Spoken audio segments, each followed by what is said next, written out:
Since the maiden flight, I went back and readjusted the linkages to take out all the trim I had added in.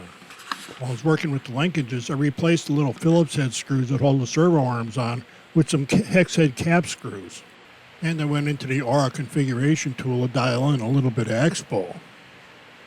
And this is what would turn out to be the only flight of Maiden Day number 2. As soon as I got it off the ground, the yak was feeling better. It still needs a little bit of trimming, but it's way closer than it was the first time around. I had moved the CG back another baby step, and it felt better again. It still seems to want to nose down, but just a little bit now. It's getting a lot better. As I always do in trim flights, I start shooting a few approaches to see how it handled that way. And here again, it felt a lot better, but it still needs a little bit of tweaking. Here I took it up a ways to try another elevator, see how stable it was.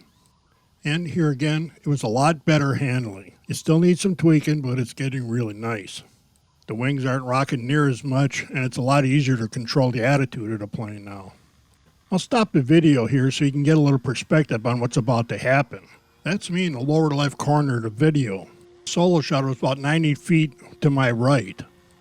And as the plane passes the solo shot, it's almost directly in the sunlight. It's just it was early morning yet. I know better than to fly anywhere near a morning sun, but this is just going to be mistake number 1 on this flight. I left this part in the video to show you that the solo shot can lose its track of the airplane. Here it loses the plane for several seconds. One way or another, the solo shot seems to know that I'm going to mess up, and it refocuses on the plane. I had landed to check the control surfaces, and it took that long for the solo shot to find the plane again.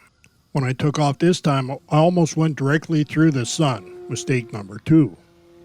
Here I was doing another elevator, this time trying to rudder to see how easily I could turn it in the midst of that maneuver.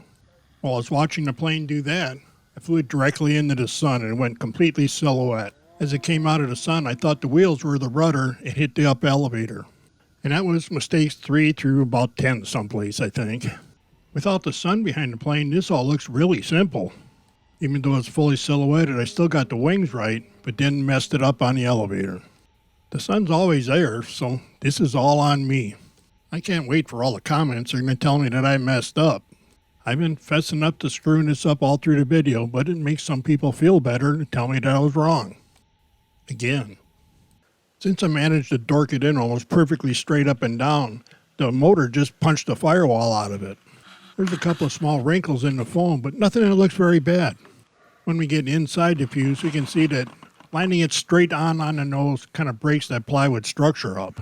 This is how the battery was behind the retraining straps instead of in front of them. I honestly don't know if the battery pack slipped back before the crash or after. I know it's kind of fashionable these days to always blame the manufacturer for making the plane wrong when you know damn well you crashed it yourself. And this is one of those situations where I don't have anybody to blame but me, so I'll be buying a new fuselage. The yak will live again.